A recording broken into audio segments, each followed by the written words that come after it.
राम राम दोस्तों, कैसे हो आप सब लोग। आशा करता हूँ आप सब लोग ठीक ही होंगे। दोस्तों, आज की कहानी में देखने वाले समंतक मणि का महत्व क्या है। तो चलो कहानी में आगे बढ़ते हैं। आगे बढ़ने से पहले आप पहली बार इस चैनल पर आए हो तो प्लीज़ चैनल को सब्सक्राइब कीजिए और एक लाइक भी कर देना। तो चलो दोस्तों, कहानी में आगे बढ़ते हैं। एक बार भगवान श्री कृष्ण बलराम जी के साथ हस्तिनापुर गए। उनके हस्तिनापुर चले जाने के बाद अक्रूर और कृतवर्मा ने शतधन्वा को समंतक मणि छीनने के लिए उकसाया। शतधन्वा बड़े दुष्ट और पापी स्वभाव का मनुष्य था। अक्रूर और कृतवर्मा के भड़काने पर उसने लोभवश सोए हुए सत्राजित को मौत के घाट उतार दिया और मणि लेकर वहां से चला गया। शतधन्वा द्वारा अपने पिता के मारे जाने का समाचार सुनकर सत्यभामा शोकांतुर होकर रोने लगी। फिर भगवान श्री कृष्ण का स्मरण करके रोने लगी। तो सत्यभामा ने प्रतिज्ञा की, जब श्री कृष्ण शतधन्वा का वध कर देंगे तभी मैं मेरे पिता का अंतिम संस्कार करूंगी।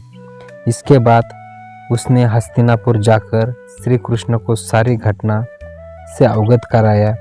उसी समय सत्यभामा और बलराम जी के हस्तिनापुर से द्वारिका लौट आए। द्वारिका पहुंचकर उन्होंने शतधन्वा को बंदी बनाने का आदेश दिया।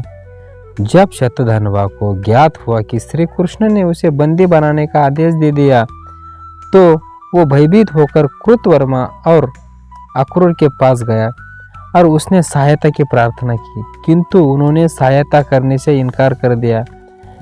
तब उसने समंतक मणि अक्रूर को सौंप दी और अश्व पर सवार होकर द्वारिका से भाग गया। श्री कृष्ण और बलराम को उसने भागने की सूचना मिल चुकी थी। अंत में उसका वध करने के लिए वो रथ पर सवार होकर उसका पीछा करने लगे। उन्हें पीछे आते देख शतधन्वा भयभीत होकर अश्व से कूद गया और पैदल ही घने वन की और दौड़ने लगा। तब श्री कृष्ण ने सुदर्शन चक्र से उसका मस्तक धड़ से अलग कर दिया। इस प्रकार दुष्ट शतधन्वा का वध कर उन्होंने सत्यभामा की प्रतिज्ञा पूर्ण की। शतधन्वा की मृत्यु का समाचार सुनकर कृतवर्मा और अक्रूर भयभीत होकर अपने परिवारों सहित द्वारिका से चले गए। श्री कृष्ण अक्रूर से बड़े प्रेम करते थे। जब उन्हें अक्रूर से द्वारिका जाने का समाचार मिला तो वो अत्यंत दुखी हो गए। उन्होंने उसी सैनिकों को आज्ञा दी कि अक्रूर जी का सम्मान पूर्वक द्वारिका वापस लाए जाए। शीघ्र ही अक्रूर को सम्मान पूर्वक द्वारिका लाया गया। उनका अतिथि सत्कार करने के बाद श्री कृष्ण प्रेम भरे स्वर में बोले, चाचा श्री, मैं पहले से ही जानता था कि शतधन्वा समंतक मणि आपके पास छोड़ गया है, किंतु हमें उसकी आवश्यकता नहीं है। आप बड़े धर्मात्मा और ज्ञानी हो, इसीलिए उसे अपने ही पास रखे।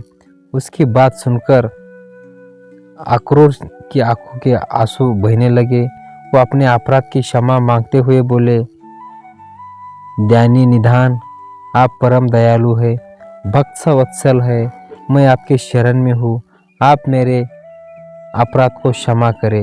ये कहकर उन्होंने मणि सौंप दी। तब भगवान श्री कृष्ण ने उन्हें गले से लगा लिया और वो मणि वापस उन्हें लौटा दी। अक्रूर जी ने तभी प्रण किया कि वो अब लालच से हमेशा दूर रहेंगे, क्योंकि लालच बुरी बला है। दोस्तों, ये थी छोटी सी कहानी। ये कहानी अच्छी लगी तो एक लाइक कर देना, और अभी तक आपने चैनल को सब्सक्राइब नहीं किया तो चैनल को सब्सक्राइब कीजिए। मिलते हैं नेक्स्ट वीडियो में। तब दोस्तों, ये समंतक मणि की पूरी कहानी नेक्स्ट पार्ट में लाऊंगा मैं। आपको अच्छी लगती है तो प्लीज़ कमेंट करके बताना, तो मैं नेक्स्ट स्टोरी लेके आता हूँ समंतक मणि के बाद।